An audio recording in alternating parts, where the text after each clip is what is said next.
Chapter 12. Captain Peter Yang Yavel was handling reports at Central Intelligence Headquarters in London at the rate of 6 per minute. Information was phoned in, wired in, cabled in, jaunted in. The bombardment picture unfolded rapidly. Attack. Saturated North and South America from 60 degrees to 120 degrees west longitude, Labrador to Alaska in north. Rio to Ecuador in south. Estimated 10%. Missiles penetrated interception screen. Estimated population loss 10 to 12 million. Thank God for jaunting, Yang Yavel said, or the losses would have been 5 times that. All the same, it's close to a knockout. One more punch like that and Terra's finished. He addressed this to the assistants jaunting in and out of his office, appearing and disappearing, dropping reports on his desk, and chalking results and equations on the glass blackboard that covered one entire wall. Informality was the rule, and Yang Yavel was surprised and suspicious when an assistant knocked on his door and entered with elaborate formality. "What larceny now?" he asked. "Lady to see you, Yao." "Is this the time for comedy?" Yang Yavel said in exasperated tones. He pointed to the Whitehead equations spelling disaster on the transparent blackboard. "Read that and weep on the way out." "Very special, Lady Yao. You're Venus from the Spanish Stairs." "Who? What Venus?" "You're Congo Venus." "Oh, "That one." Yang Yavel hesitated. send her in." "You'll interview her in private, of course?" "Of course nothing. There's a war on. Keep those reports coming, but tip everybody to switch to secret speech if they have stuck to me." Robin Winsberry entered the office, still wearing the torn white evening gown. She had jaunted immediately from New York to London without bothering to change. Her face was strained, but lovely. Yang Yavel gave her a split-second inspection and realized that his first appreciation of her had not been mistaken. Robin returned the inspection, and her eyes dilated. "But you're the cook from the Spanish Stairs, Angelo Poggi." As an intelligence officer, Yang Yavel was prepared to deal with this crisis. "Not a cook, madame. I haven't had time to change back to my usual fascinating self. Please, sit here, Miss..." "Winsberry. Robin Winsberry." "Charmed. I'm Captain Yang Yavel. How nice of you to come and see me, Miss Winsberry. You've saved me a long, hard search." I don't understand. What were you doing on the Spanish Stairs? Why were you hunting?" Yang Yavel saw that her lips were moving. "Ah, you're a telepath, Miss Winsberry. How is that possible? I thought I knew every telepath in the system." "I'm not a full telepath. I'm a telesend. I can only send, not receive." "Which of course makes you worthless to the world. I see." Yang Yavel cocked a sympathetic eye at her. "What a dirty trick, Miss Winsberry.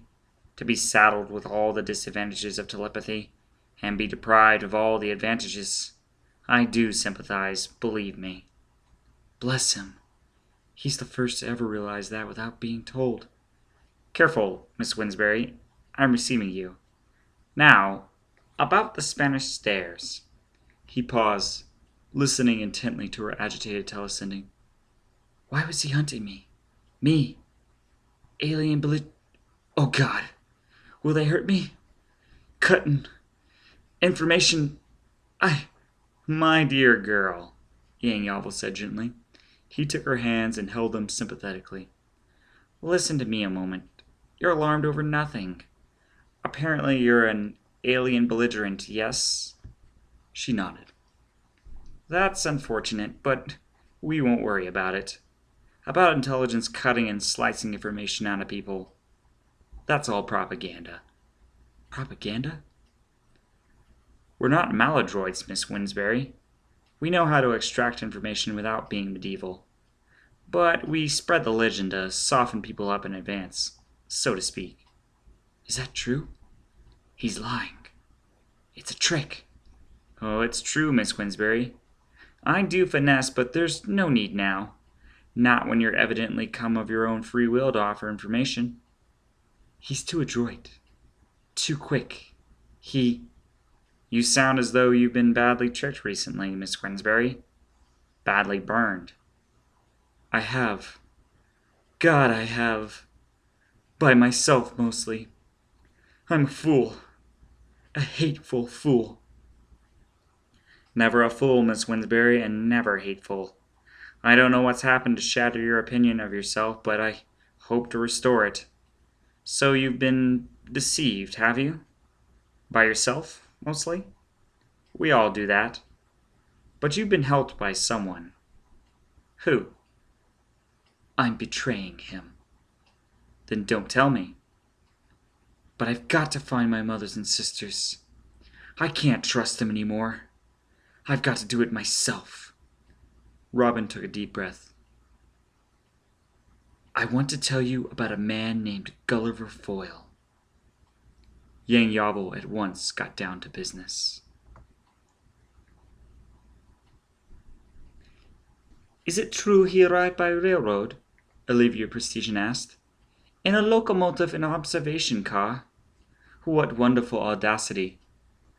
Yes, he's a remarkable young man, Precision answered. He stood, iron gray and iron hard, in the reception hall of his home, alone with his daughter. He was guarding honor and life, while he waited for servants and staff to return from their panic-stricken jaunt to safety. He chatted imperturbably with Olivia, never once permitting her to realize their grave danger. Father, I'm exhausted. It's been a trying night, my dear. But please, don't retire yet. Why not? Precision refrained from telling her that she would be safer with him. I'm lonely, Olivia. We'll talk for a few minutes. I did a daring thing, Father. I watched the attack from the garden. My dear, alone? No, with 4 Mile. A heavy pounding began to shake the front door, which Precision had closed. What's that? Looters, Precision answered calmly. Don't be alarmed, Olivia. They won't get in. He stepped to a table on which he had laid out an assortment of weapons as neatly as a game of patience. There's no danger, my love. He tried to distract her. You were telling me about 4 Mile. Oh, yes. We watched together describing the bombing to each other. Unchaperoned? That wasn't discreet, Olivia. I know. I behaved disgracefully. He seemed so big, so sure of himself that I gave him the Lady Hauteur treatment. You remember Miss Post, my governess, who was so dignified and aloof that I called her Lady Hauteur? I acted like Miss Post. He was furious, Father. That's why he came looking for me in the garden. And you permitted him to remain? I'm shocked, dear. I am too. I think I was half out of my mind with excitement. What's he like, Father? Tell me. What's he look like to you? He's big, tall, very dark, very enigmatic. Like a Borgia. He seems to alternate between assurance and savagery. Ah, is he savage then? I could see it myself. He glows with danger. Most people just shimmer. He looks like a lightning bolt. It's terribly fascinating. My dear, Precision remonstrated gently, unmarried females are too modest to talk like that. It would displease me, my love, if you were to form a romantic attachment for a parvenu like 4 Mile of Ceres. The Precision staff jaunted into the reception hall. Cooks, waitresses, footmen, pages, coachmen, valets, maids. All were shaken and hangdog after their flight from death. All were shaken and hangdog after their flight from death. You have deserted your post. It will be remembered, Precision said coldly.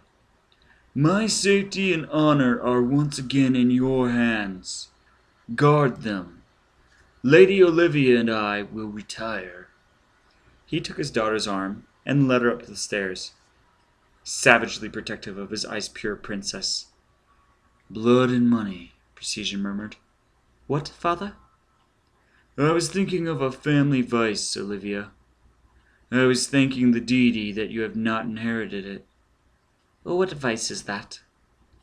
"There's no need for you to know. It's one that 4 Mile shares." Ah, he's wicked? I knew it. Like a Borgia, you said. A wicked Borgia with black eyes and lines in his face. That must account for the pattern. "Pattern, my dear?" Yes, I can see a strange pattern all over his face. Not the usual electricity of nerve and muscle. Something laid over that. It fascinated me from the beginning. "What sort of pattern do you mean?" Fantastic. Wonderfully evil. I can't describe it. Give me something to write with. I'll show you. They stopped before a 600-year-old Chippendale cabinet. Precision took out a silver-mounted slab of crystal and handed it to Olivia. She touched it with her fingertip. A black dot appeared. She moved her finger, and the dot elongated into a line. With quick strokes, she sketched the hideous swirls and blazons of a devil mask. Saul Dagenham left the darkened room. A moment later, it was flooded with light as one wall illuminated. It seemed as though a giant mirror reflected Gisbella's bedroom, but with one odd quirk. Gisbella lay in the bed alone, but in the reflection, Saul Dagenham sat on the edge of the bed alone. The mirror was in fact a sheet of lead glass separating identical rooms. Dagenham had just illuminated his. Love by the clock. Dagenham's voice came through a speaker. Disgusting. No, Saul. Never. Frustrating. Not that either. But unhappy. No. You're greedy. Be content with what you've got. God knows it's more than I've ever had. You're magnificent. You're extravagant. Now go to sleep, darling. We're skiing tomorrow. No, there's been a change of plan. I've got to work. Oh, Saul, you promised me. No more working and fretting and running. Aren't you going to keep your promise? I can't with the war on. To hell with the war. You sacrificed enough up at Tycho Sands. They can't ask any more of you. I've got one job to finish. I'll help you finish it. No, you best keep out of this, Gisbella. You don't trust me? I don't want you hurt. Nothing can hurt us. Foyle can. What? 4 Mile is Foyle. You know that. I know you know. But I never... No, you never told me. You're magnificent. Keep faith with me in the same way, Gisbella. Then how'd you find out? Foyle slipped. How? The name. 4 Mile of Ceres? He bought the Ceres company. But Geoffrey 4 Mile? He invented it. He thinks he invented it. He remembered it. Geoffrey 4 Mile is the name they used in the megalomania test down in Combined Hospital in Mexico City. I used the megal mood on Foyle when I tried to open him up. The name must have stayed buried in his memory. He dredged it up and thought it was original. That's what tipped me. Poor Gully.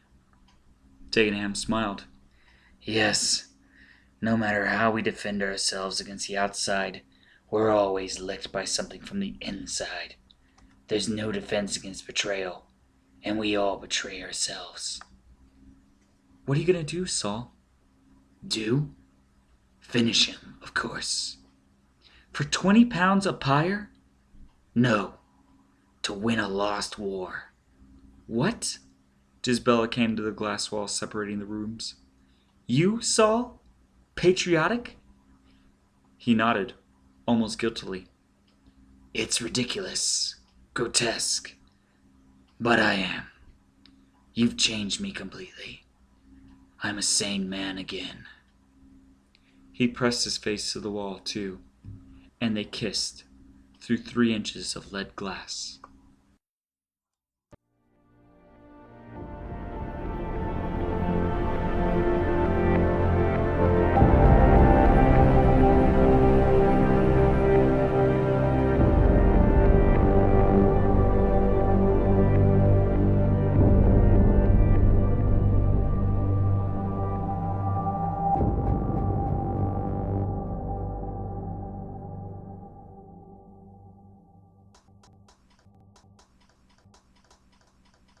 Marinubium was ideally suited to the growth of anaerobic bacteria, soil organisms, phage, rare molds, and all those microscopic life forms essential to medicine and industry, which required airless culture.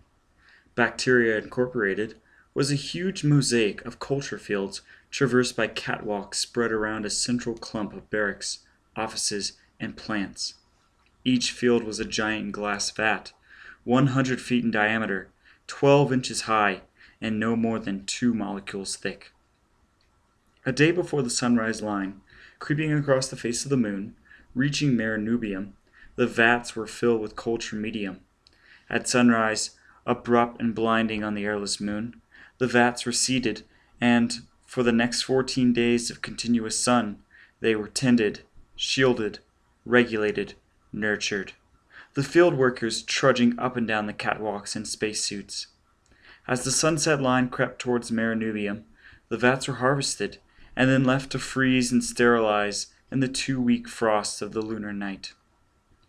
Jaunting was of no use in this tedious step-by-step cultivation. Hence, Bacteria Incorporated hired unfortunates incapable of jaunting and paid them slave wages. This was the lowest form of labor.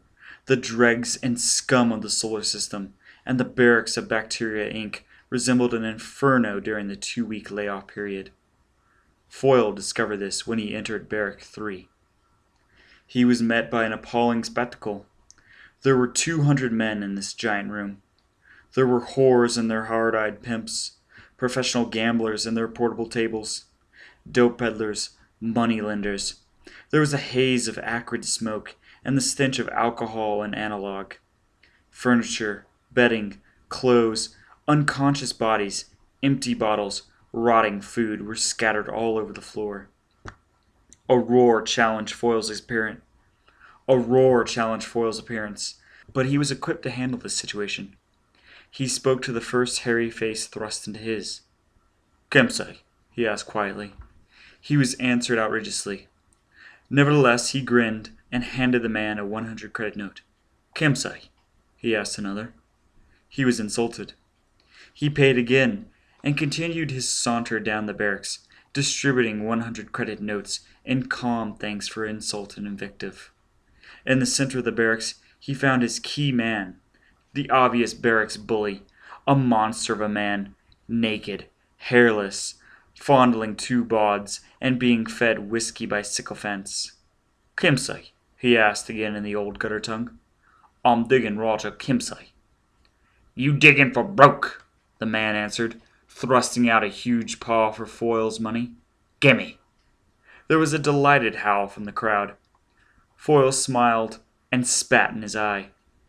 There was an abject hush. The hairless man dumped the 2 bawds and surged up to annihilate Foyle. 5 seconds later, he was groveling on the floor, with Foyle's foot planted on his neck. "Still digging, Kemsai," Foyle said gently. "Digging hard, man. You better finger him, man, or you're gone, is all." "Washroom!" the hairless man howled. "Hold up! Washroom!" "Now you broke me," Foyle said. He dumped the rest of his money on the floor before the hairless man and walked quickly to the washroom. Kemsai was cowering in the corner of a shower, face pressed to the wall, moaning in a dull rhythm that showed he had been there for hours. "Kemsai," the moaning answered him. "What's the matter, you?" "Clothes," Kemsai wept. "Clothes! All over clothes! Like filth! Like sick! Like dirt! Clothes! All over clothes! Up, man. Get up. Clothes! All over clothes! Like filth, like sick, like dirt. Kimsey, mind me, man. Oral sent me. Kimsey stopped weeping and turned his sodden countenance to Foyle. Who? Who? Sergei Oral sent me. I bought your lease. You're free. We'll blow. When? Now. Oh, God! God bless him! Bless him! Kimsey began to caper in weary exultation.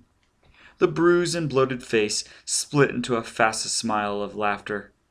He laughed and capered, and Foyle led him out into the washroom. But in the barracks, he screamed and wept again, and as Foyle led him down the long room, the naked bod swept up armfuls of dirty clothes and shook them before his eyes.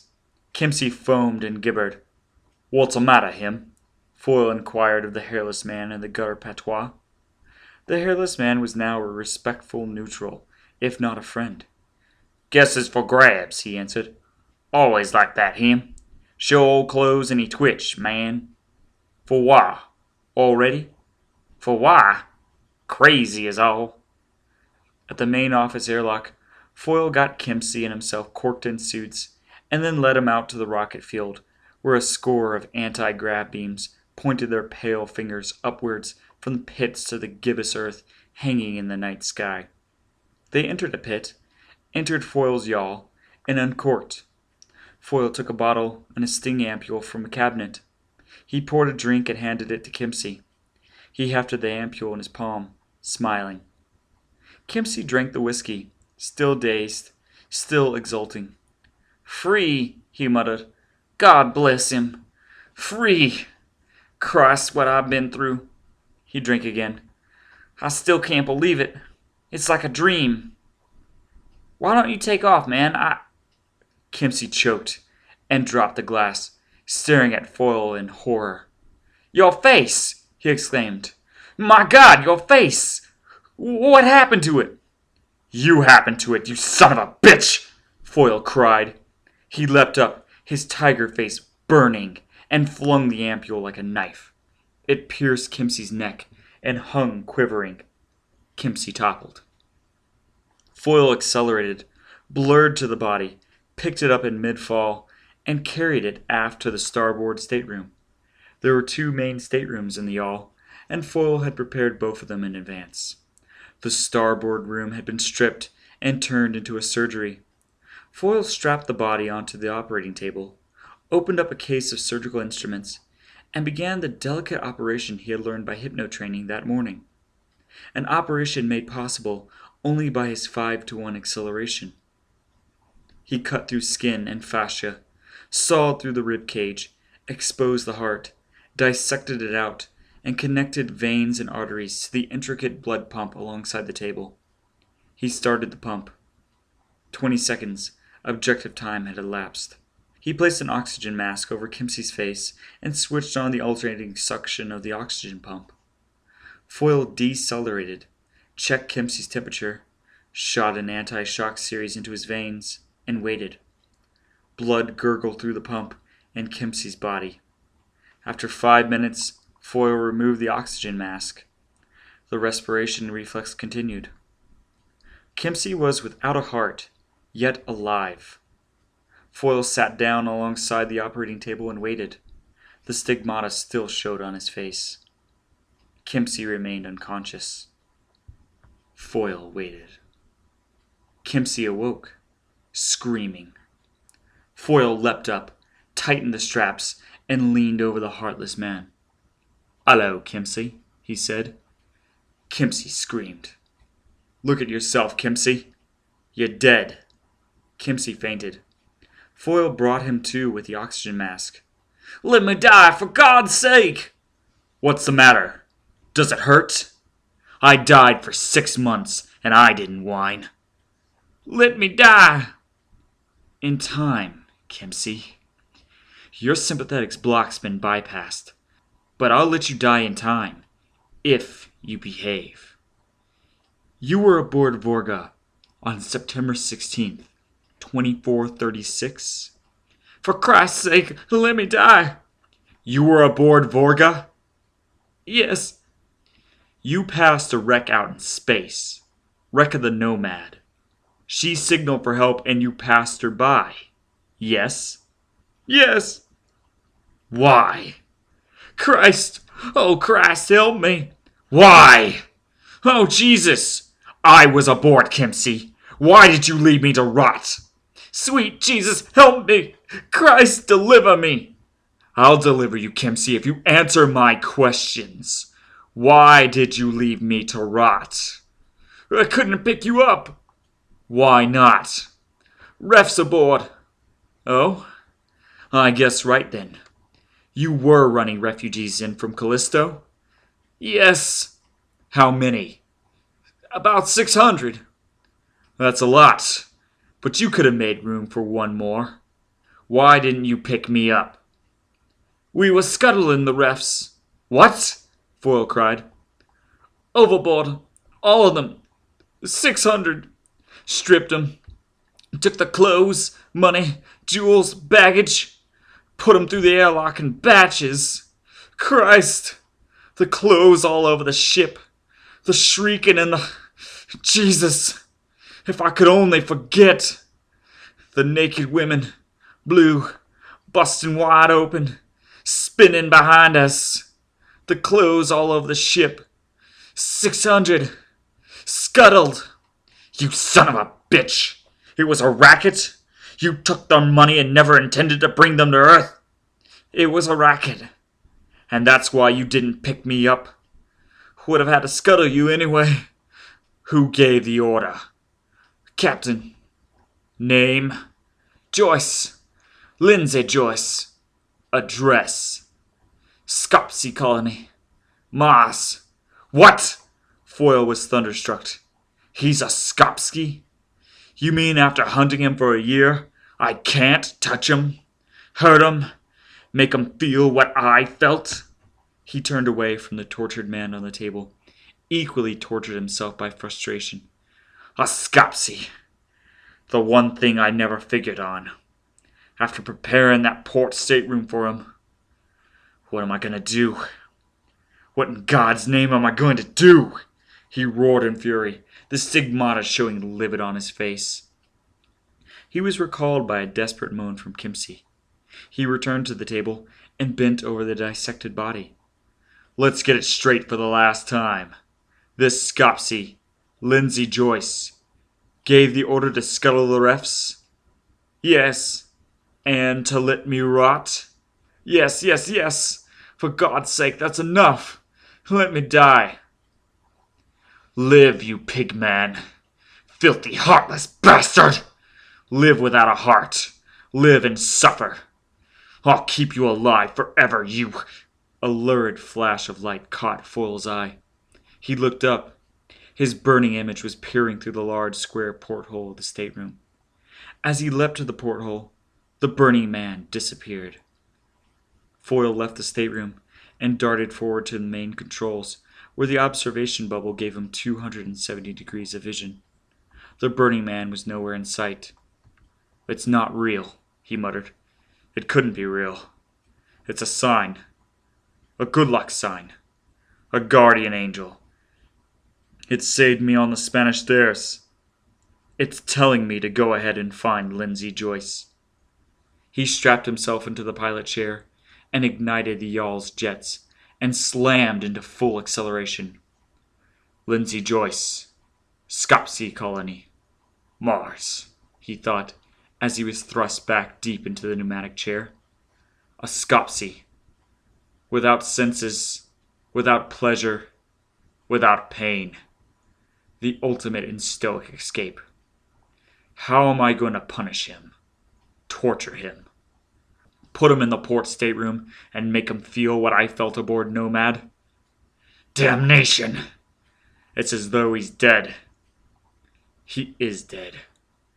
And I've got to figure out how to beat a dead body and make it feel pain. To come so close to the end and have the door slammed in your face. The damnable frustration of revenge. Revenge is for dreams, never for reality. An hour later, he released himself from the acceleration, and in his fury, unbuckled himself from the chair and remembered Kempsey. He went aft to the surgery. The extreme acceleration of the takeoff had choked the blood pump enough to kill Kempsey. Suddenly, Foyle was overcome with a novel, passionate revulsion for himself. He fought it helplessly. "What's the matter, you?" he whispered. "Think of the 600. Scuttled. Think of yourself. Are you turning into a white-livered Solar Christian, turning the other cheek and whining forgiveness? Olivia, what have you done to me? Give me strength, not cowardice." Nevertheless, he averted his eyes as he scuttled the body.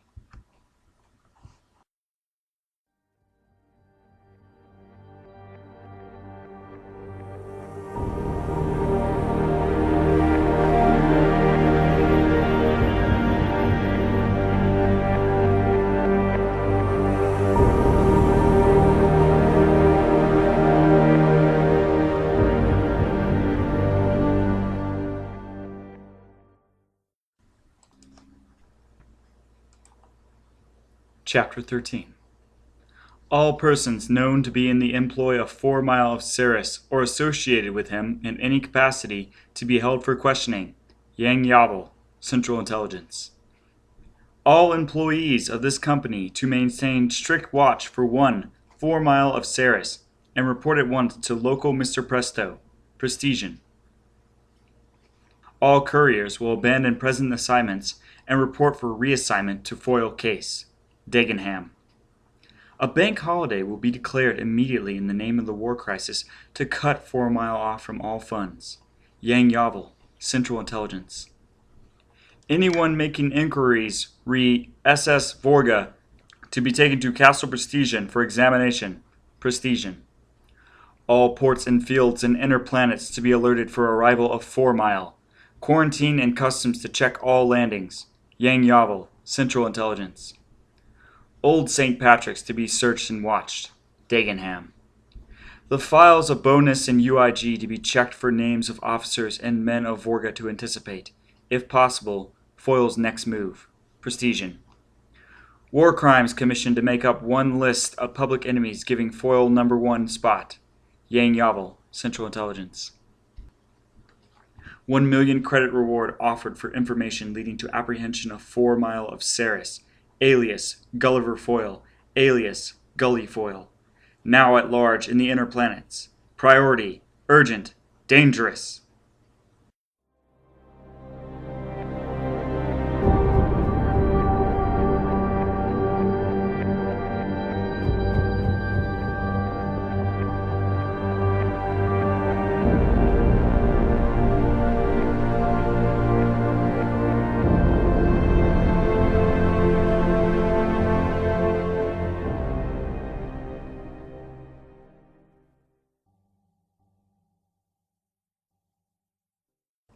After 2 years of colonization, the air struggle on Mars was still so critical that the VL law, the Vegetative Lynch Law, was still in effect.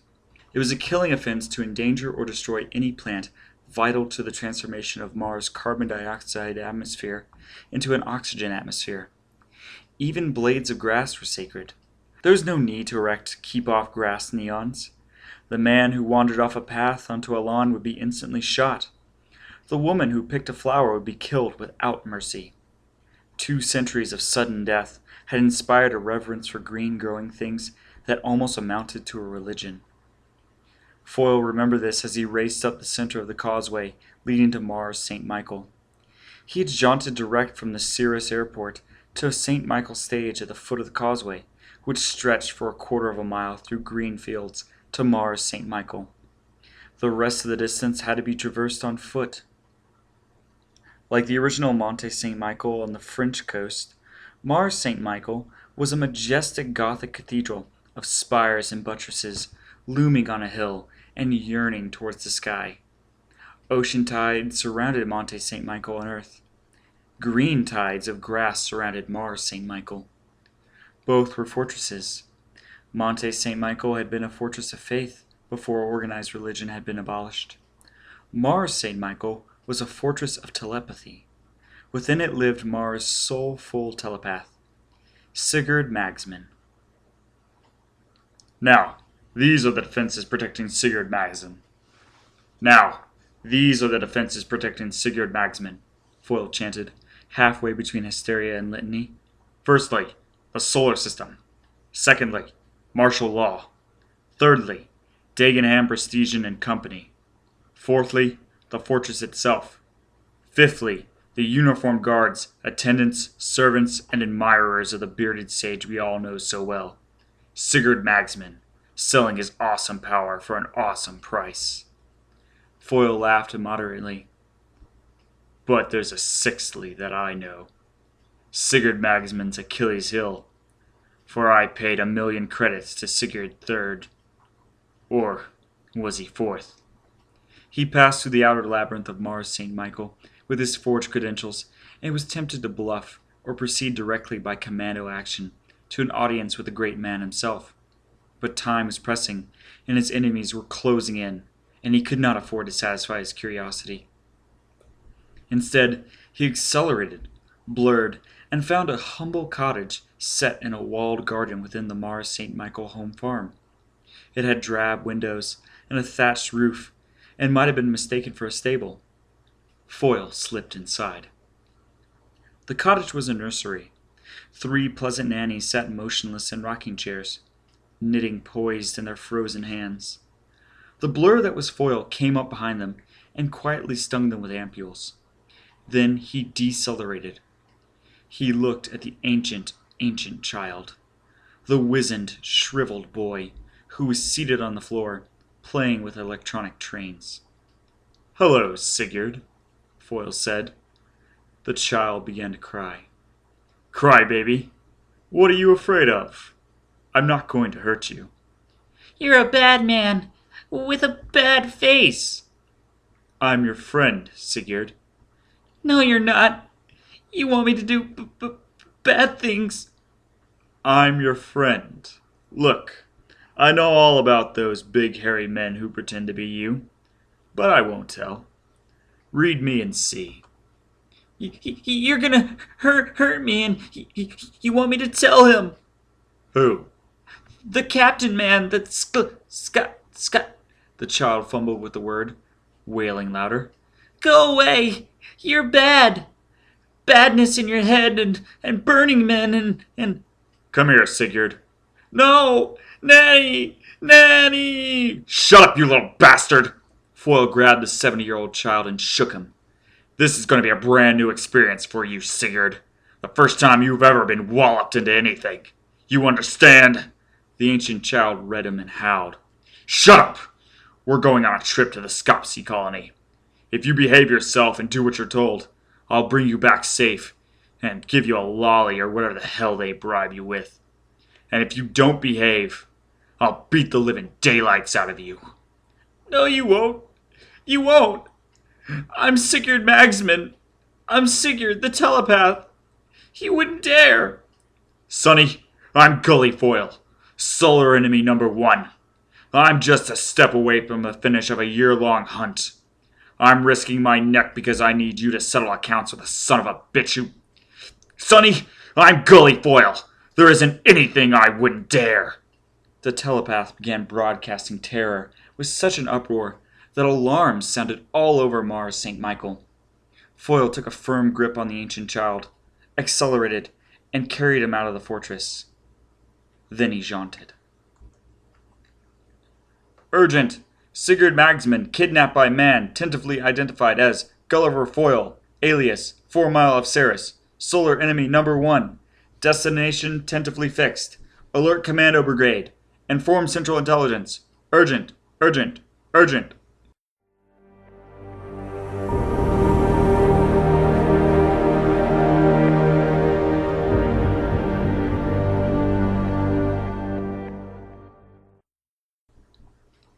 The ancient Skopje sect of White Russia, believing that sex was the root of all evil, practiced an atrocious self-castration to extirpate the root. The modern Skopjes, believing that sensation was the root of all evil, practiced an even more barbaric custom. Having entered the Skopje colony, and paid a fortune for the privilege, the initiates submitted joyously to an operation that severed the sensory nervous system, and lived out their days without sight, sound, speech, smell, taste, or touch. When they first entered the monastery, the initiates were shown elegant ivory cells, in which it was intimated that they would spend the remainder of their lives in rapt contemplation, lovingly tended.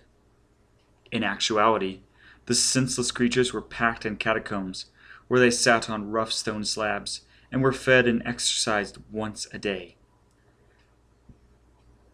For 23 out of 24 hours, they sat alone in the dark, untended, unguarded, unloved. "The living dead," Foyle muttered. He decelerated, put Sigurd Magsman down, and switched on the retinal light in his eyes, trying to pierce the womb glow. It was midnight above ground. It was permanent midnight down in the catacombs. Sigurd Magsman was broadcasting terror and anguish with such a telepathic bray that Foyle was forced to shake the child again.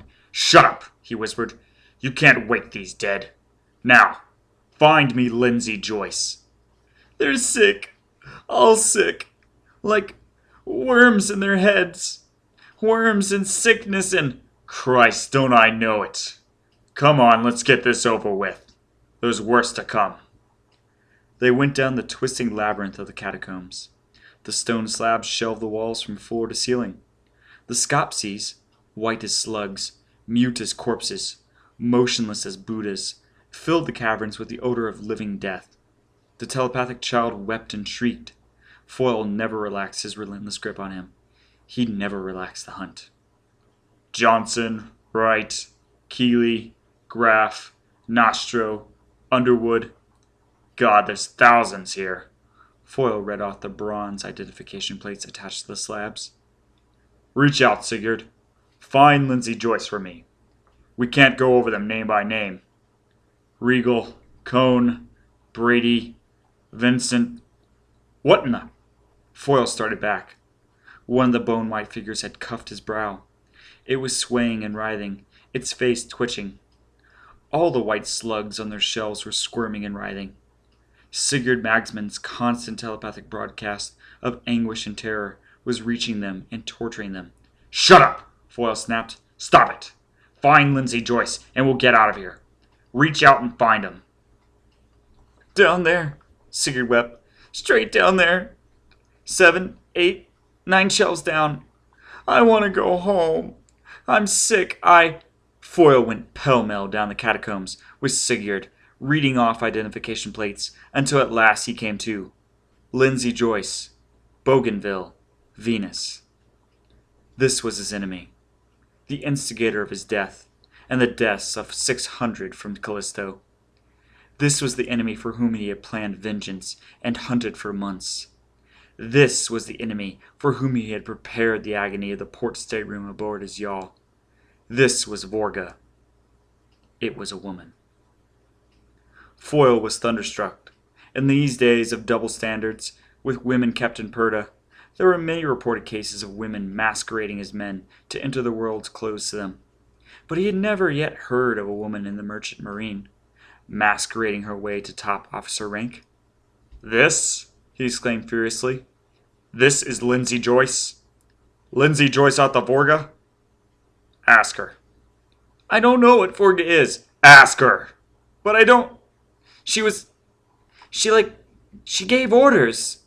"Captain?" "I don't like what's inside of her. It's all sick and dark. It hurts. I want to go home." "Ask her. Was she the captain of the Vorga?" "Yes. Please, please, please don't make me go inside her anymore. It's twisty and it hurts. I don't like her." "Tell her I'm the man she wouldn't pick up on September 16th, 2436. Tell her it's taken a long time, but I finally come to settle the account. Tell her I'm going to pay her back." I don't understand. Don't understand." "Tell her I'm going to kill her, slow and hard. Tell her I've got a stateroom aboard my yawl, fixed up like my locker aboard Nomad where I rotted for 6 months. where she ordered Vorga to leave me to die. Tell her she's going to rot and die just like me. Tell her!" Foyle shook the wizened child furiously. "Make her feel it. Don't let her get away by turning scupsy. Tell her I kill her filthy. Read me and tell her." She didn't give that order. "What?" I can't understand her." "She didn't give the order to scuttle me?" "I'm afraid to go in." "Go in, you little son of a bitch, or I'll take you apart. What does she mean?" The child wailed. The woman writhed. Foyle fumed. "Go in! Go in! Get her out of her! Jesus Christ, why does the only telepath on Mars have to be a child? Sigurd, listen to me. Ask her. Did she give the order to scuttle the refs?" No, no. "No, she didn't, or no, you won't." She didn't. "Did she give the order to pass Nomad by?" Oh, she's twisty and sick. Oh, please. Nanny.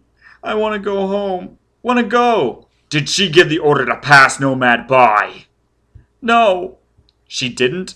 No, take me home. "Ask her who did." I want my nanny. "Ask her who could give her an order.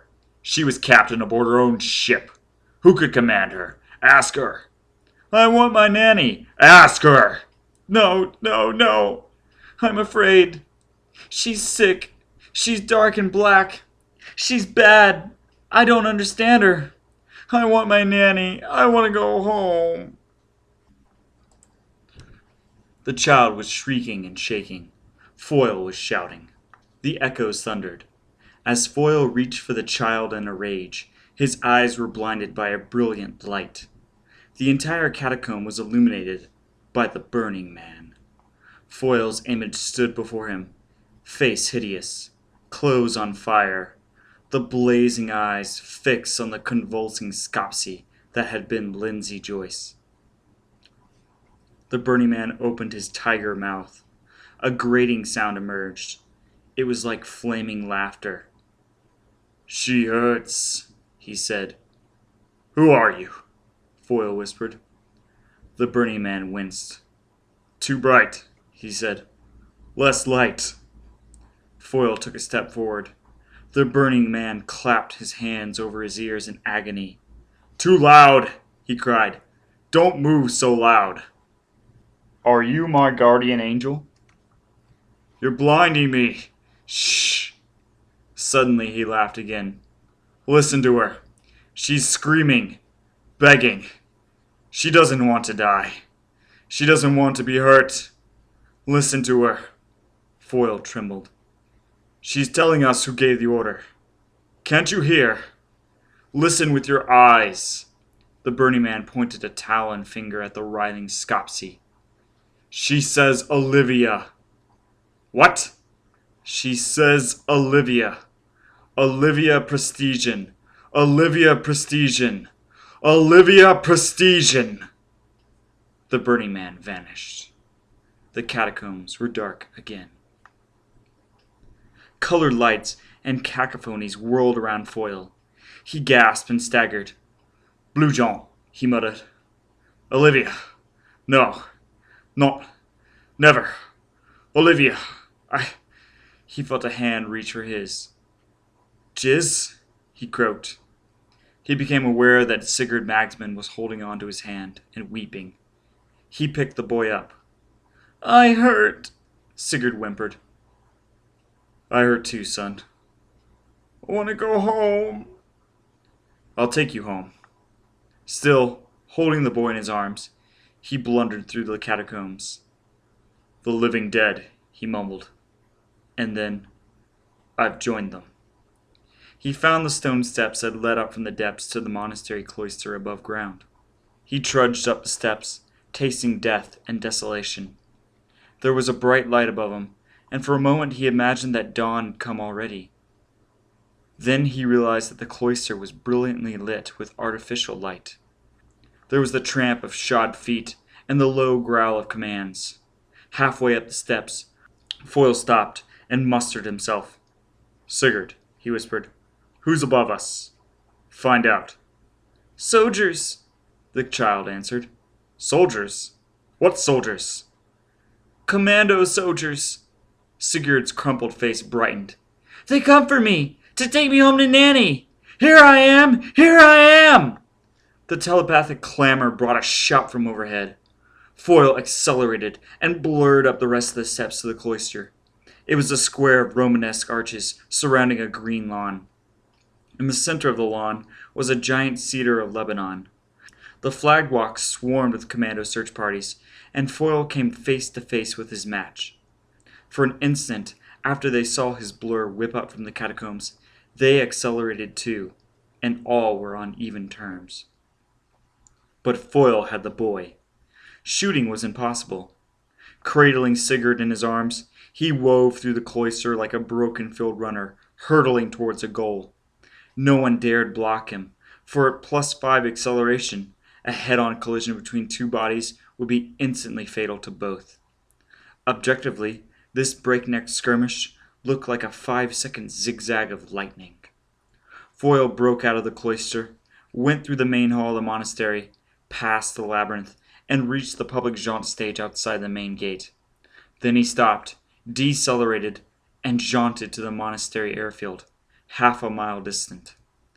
The field, too, was ablaze with lights and swarming with commandos.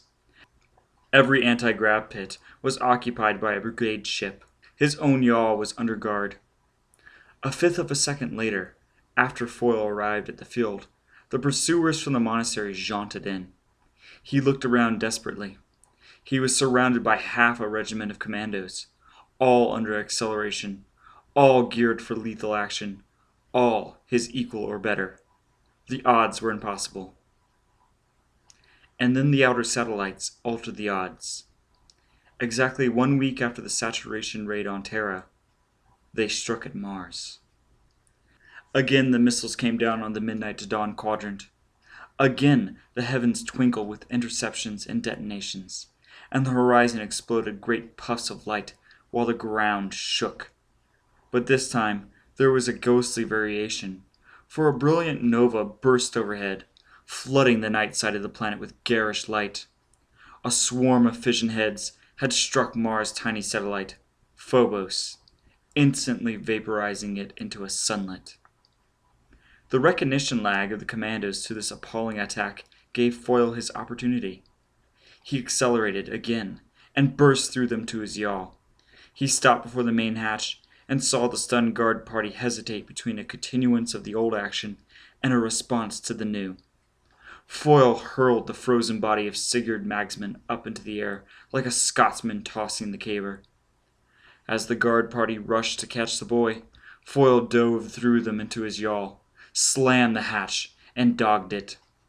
Still under acceleration, never pausing to see if anyone was inside the yawl, he shot forward to the controls, tripped the release lever, and as the yawl started to float up the anti-grav beam, threw on full 10G propulsion.